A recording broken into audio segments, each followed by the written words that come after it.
l'année 5778. Je vais vous faire un petit descriptif, savoir dans quoi on rentre.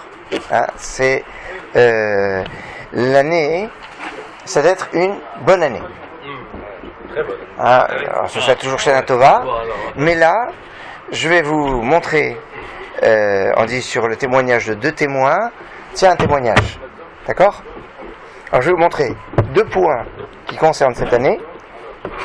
Alors, je dis franchement, c'est pas que cette année, mais à chaque fois que on se retrouve dans cette configuration comme une année comme celle-là, on a cette dimension de Shana Tova qui prend une résonance particulière. La première, l'année qui arrive, c'est une année Pshuta. C'est quoi une année Pshuta? Pshuta, ça veut dire simple. Ça s'oppose à quoi? Une année peut être soit Pshuta, soit Me'oberet. Me'oberet, ça veut dire que c'est une année qui est embolismique, ou en traduction littérale, enceinte. Enceinte de quoi? D'un 13e mois. Alors, c'est très bizarre cette histoire, parce que le 13e mois, il est rajouté au milieu de l'année, pas à la fin de l'année. Enfin, à la fin des 12 mois.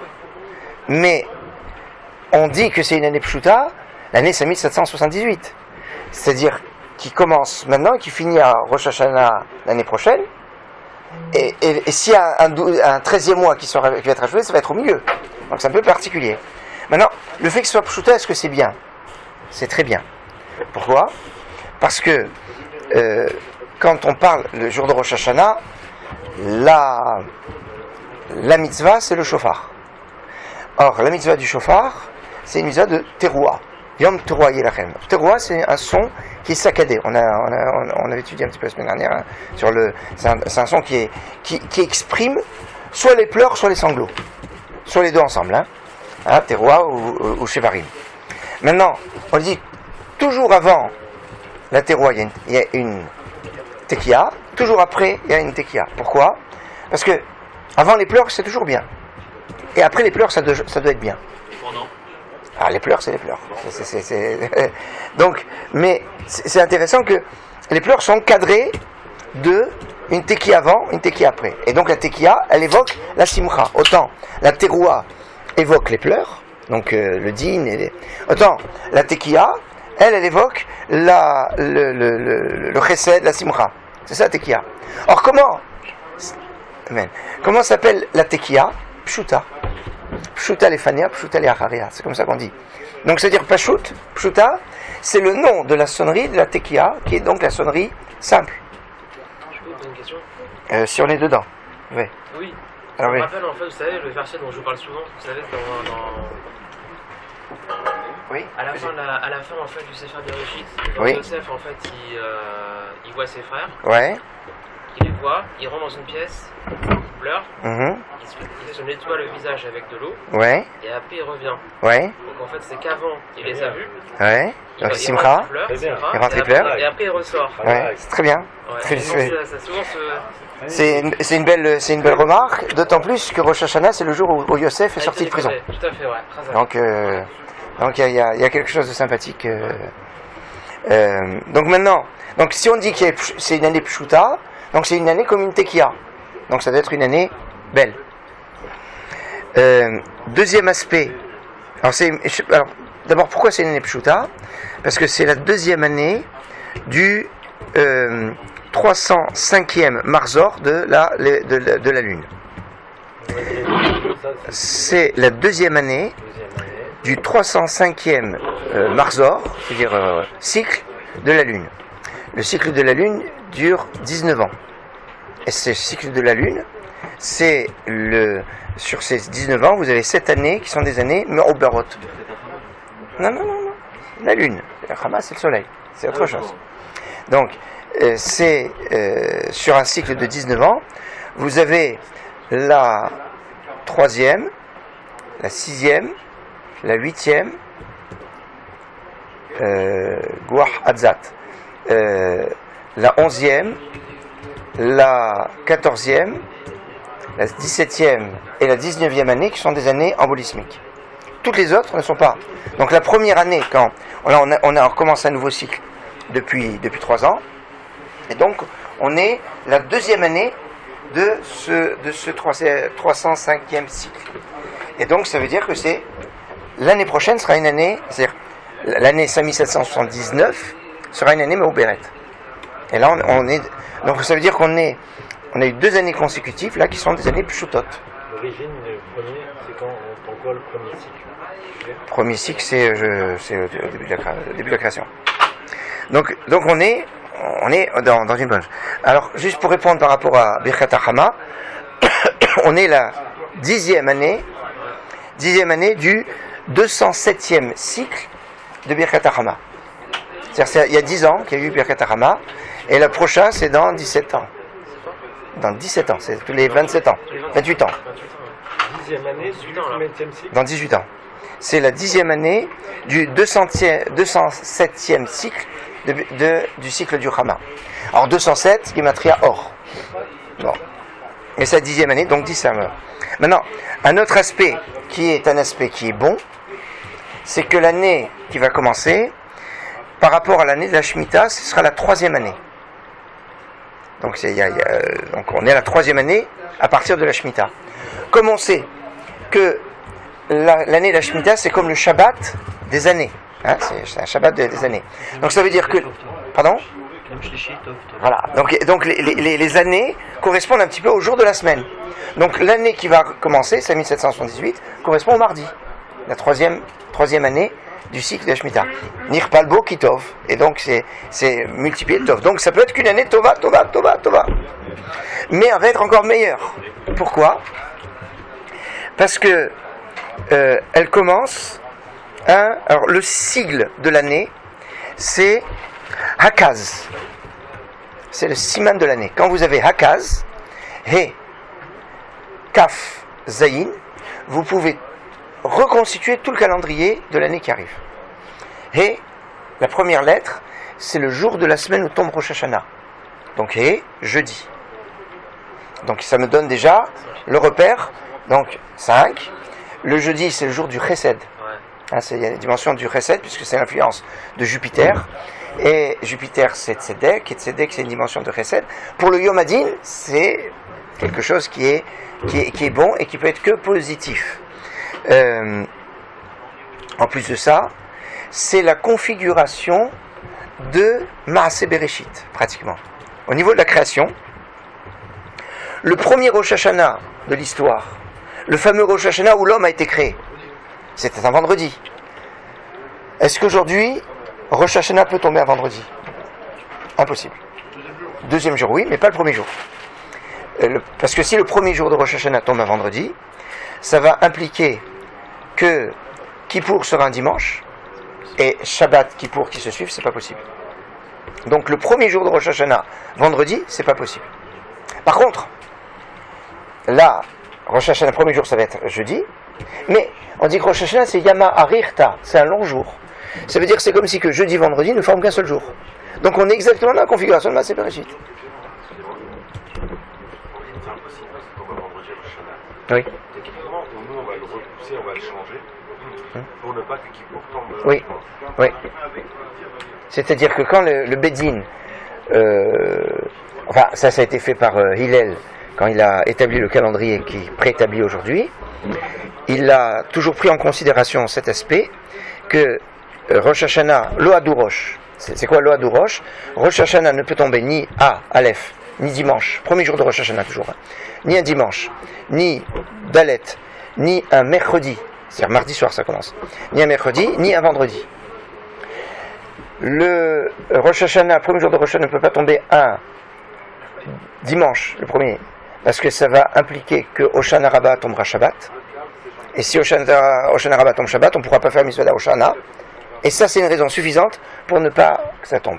Ça ne peut pas tomber le premier jour un mercredi, parce que ça va impliquer que Kippour sera un vendredi. Et vendredi Shabbat, ça peut pas se suivre.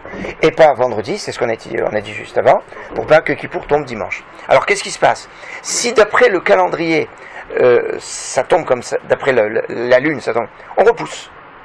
Ou on avance, enfin on repousse, je crois. Et donc, nécessairement, c'est pas forcément la vraie date, on pourrait dire, mais Asher Atem il y a marqué Ashatikrewatam Memo Adam, que vous allez appeler. Même si on se trompe, même le Beddin, quand il décide quand c'est Rosh Hashanah, c'est. Ça va être un deuxième cours qu'on va faire. Je vais être obligé de le faire. Non, c'est pas Hillel Azaken, c'est Hillel qui a vécu bien après. Hillel Azaken a vécu à l'époque du Temple. Ce Hillel là, il a vécu bien longtemps après la destruction du Temple. C'est lui qui a fait le calendrier. À peu près vers l'an 300, à peu près. Maintenant, donc on est, donc ça veut dire que quand on est le He, comme premier sigle du Siman de l'année, c'est bien. Après, c'est quoi le Kaf? Le Kaf, c'est Kassidra. C'est-à-dire quoi Kassidra? Kassidra, c'est Kasseder. C'est quand vous posez la question, tout va bien, vous dites Kol Beseder. Donc Kasseder, c'est-à-dire que c'est en ordre. C'est quoi Beseder? C'est qu'une année peut avoir trois possibilités.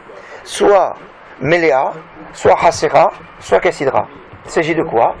Et c'est en fait, on joue avec ça aussi pour équilibrer le calendrier. Ce sont les mois de Heshvan et de Kislev qui a un côté qui ont 30 ou 31. Voilà, non, 29 ou 30.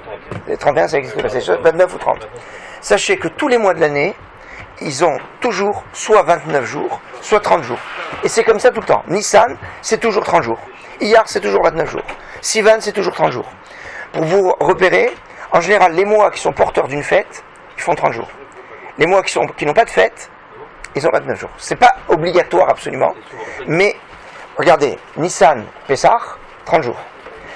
Sivan, Shavuot, 30 jours. Iyar, bon vous allez me dire, il y a l'Ag Baomer, mais c'est pas de la Torah. Il y a Pessah Sheni, mais on peut pas comparer Pessah Sheni avec Pessah ou Shavuot. 29 jours. Le mois de Tammuz, 29. Av, 30, parce que il doit devenir un jour de fête. Hein.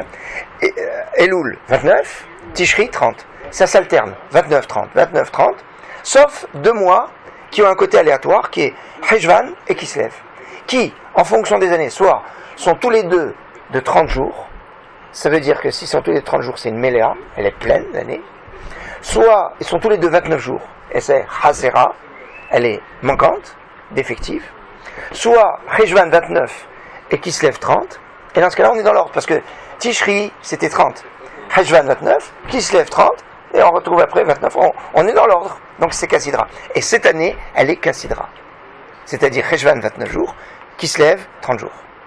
C'est pour rattraper aussi le fait d'avoir changé la date de Rosh Hashanah. Ça peut être lié, oui. Tout ça, c'est pour équilibrer les choses. Parce qu'il n'y a pas que ça. Enfin, les incidences aussi, c'est l'O Adourosh, l'O Bedou Pessah. Le premier jour de Pessah aussi ne peut pas tomber ni le premier jour, ni un lundi, ni un mercredi, ni un vendredi. Parce que ça va avoir des incidences. Si je vais avoir Bédou Pessar, j'aurai Adouroche. C'est-à-dire, l'un est calqué sur l'autre. Parce que quand vous avez les dates de Pessar, vous avez les dates de Rosh Hashanah. Miguel a prévu tout ça sur un cycle de combien d'années? 6 000 ans. C'est perpétuel. Mais enfin, à la base, c'est sur 6 000 ans. Sur 1000 ans, mais je veux dire, 6 000. Ça... Et ça revient toujours. Les règles, elles reviennent à chaque Oui, c'est des règles, c'est des règles qu'il a bien préétablies, tout ça. Comment on fait comme ça? Pardon? Comment on l'appelle celle-là? Comme cette année, Kassidra. Pas Cassandra. Baruch ata Adonai, Eloheinu melech haolam shakol nihya b'doro. Amen. Donc c'est une année qui est bonne. Donc He, c'est bon. Kaf, c'est bon.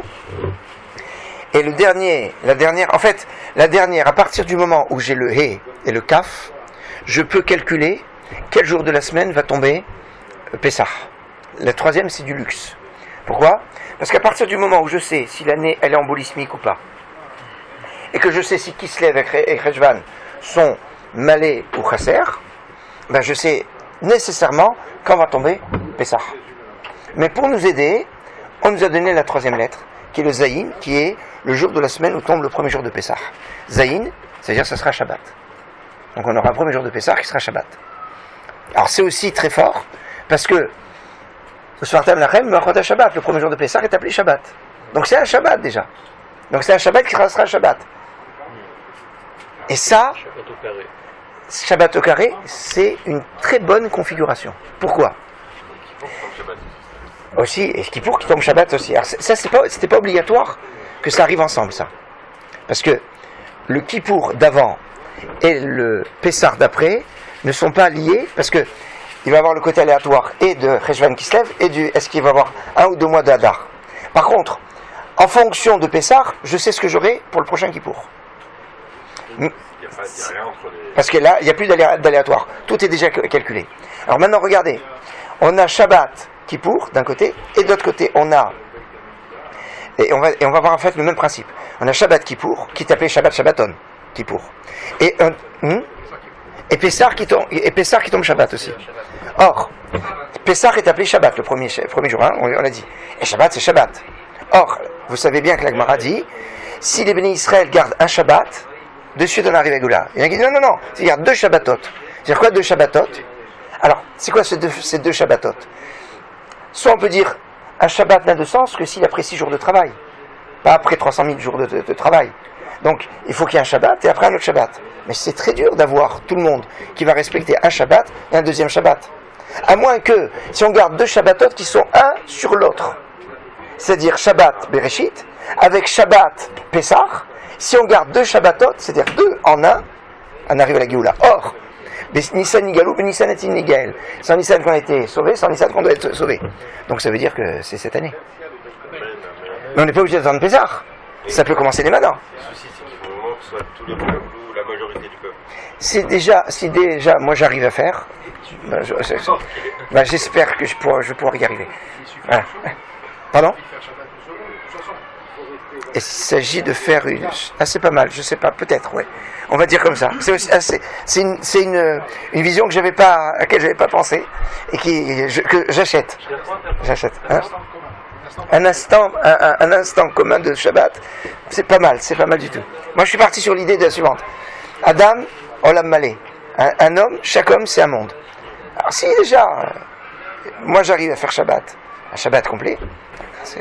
Hier, j'ai appris l'histoire du prophète Sraim là-dessus. En fait, d'après Rabbi Nichou qui l'a expliqué, il a voulu changer le monde. C'est-à-dire, je sais pas, je vais changer Radzin. Ouais. Je sais pas. Il dit, bon, je vais me changer à moi, et c'est comme ça, en se changeant à lui, qu'il a réussi à changer le monde. C'est ça, c'est vrai que sa famille, il y a comme ça, on dit, je vais essayer de changer sa famille, ça. Et bien, oui, je vais me changer moi. Et quand on se change moi, en effet. Il faudrait trouver quelqu'un qui soit l'équivalent de tout le clan d'Israël et qui fasse Shabbat. Ouais, ça c'est avec Gdolim, c'est celui qu'on attend. Mais il faut qu'on, voilà, ça peut être ça. Alors maintenant, vous allez me dire, ça peut suffire, j'ai encore une autre chose. C'est quoi? C'est que, souvent, quand on parle de bracha, on parle Irveyun mi deshen betecha. Deshen, c'est une notion deshenim vers ananim yiyu.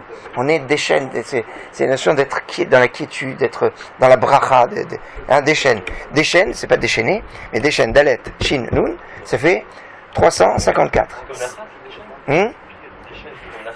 Comme Nachat, oui, il y a un petit peu, ouais, il y a une notion un peu qui est proche. C'est à la fois Nachat, c'est aussi la cendre, c'est ce qui est tranquille. Et dans cette année, il y a exactement 354 jours des chaînes. Maintenant, vous le savez, le jour par excellence plus puissant c'est Shabbat. Et or, il y a marqué que si Moshe Rabbeinu, il avait dit Eberana, si je peux rentrer en Eretz Israël, il dit ne rajoute pas un deuxième na, parce que si tu rajoutes un deuxième na, nécessairement tu seras exaucé, puisqu'on dit 2 na, deuxième. Alors na, on l'a, mais on va voir na Shabbatot dans cette année. Il y a 51 Shabbatot dans l'année 5778. Donc avec tout ça, on peut avoir que une notion d'unité, pour reprendre. J'avais plus l'enseignement du Rav Shapira que Rav Gué a développé le soir en hommage au grand Rabbi Truc, sur la notion de Khurban, destruction, Chibour, réunion, et Rachav, élargissement. Alors cette notion, on va le retrouver avec le fait que cette année qui arrive, toutes les parachutes sont Mechubarot, sauf les dernières. C'est-à-dire, toutes les parachutes sont Mechubarot. Ça veut dire quoi, entière, ça veut dire Mechubarot, elles sont liées.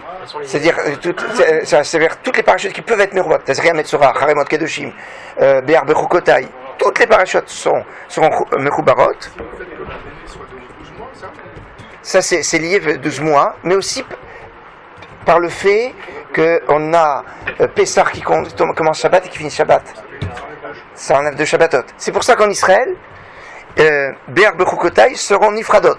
Nous, on aura Mechubarot, et c'est pour ça qu'on va avoir un décalage avec Israël, pour ceux qui aiment voyager, à partir donc de Pessah jusqu'à Be'er Bechukotai, on sera en décalage d'une paracha avec Israël, qui auront une paracha d'avance, jusqu'à Be'er Bechukotai.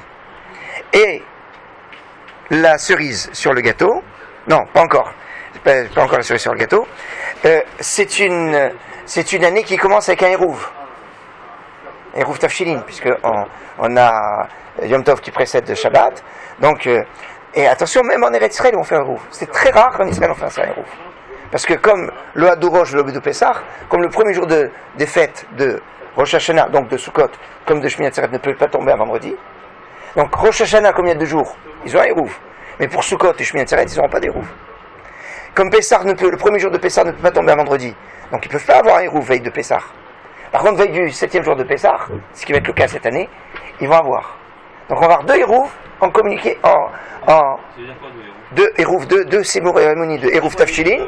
Non, c'est pas le Hérouv pour porter, c'est le Hérouv pour pouvoir cuisiner. L'œuf, voilà, l'œuf. Il y a, pour plus de détails, vous avez sur le site, il y a un shiur sur le Hérouv, enfin qui sera à partir de qu'on a fait juste avant, et très très fouillé sur la halakha du Hérouv. Le Hérouv. Pas le rouf. Maintenant, il y a le rouf du rouf, mais ça, c'est le rouf. Bon, donc c'est une ligne du rouf Tafshilin. Il y a marqué dans les Sfarim, mais j'ai pas approfondi cette histoire. Enfin, je sais qu'il y a des sodotes incroyables. C'est pas par hasard qu'on dit Avraham, il a respecté même les rouf Tafshilin. Pour qu'on nous ait donné juste cet exemple. 620 mitzvot. Parce qu'il y avait des invités. C'est bien vu, c'est pas mal. Maintenant, la cerise sur le gâteau, on a dit, c'est une année au dehors la Géoula. Donc, si le premier jour de Pessah tombe Shabbat, ça veut dire que 17 Tammuz et 9 Av vont tomber Shabbat. Et donc, ça veut dire qu'ils vont être repoussés. Et Rabbi Yehuda Hanassi, lui dit, si c'est repoussé pour toujours. Soit ça tombe le jour, alors bon, soit ça tombe Shabbat, et c'est repoussé, ça n'existe plus. Alors, il Ratson, que Tisha B'Av soit complètement repoussé et qu'on soit à la Géoula complète, Bezrat Hashem, au Bishuato. Voilà, ça, c'était pour une petite réflexion sur l'année 5760.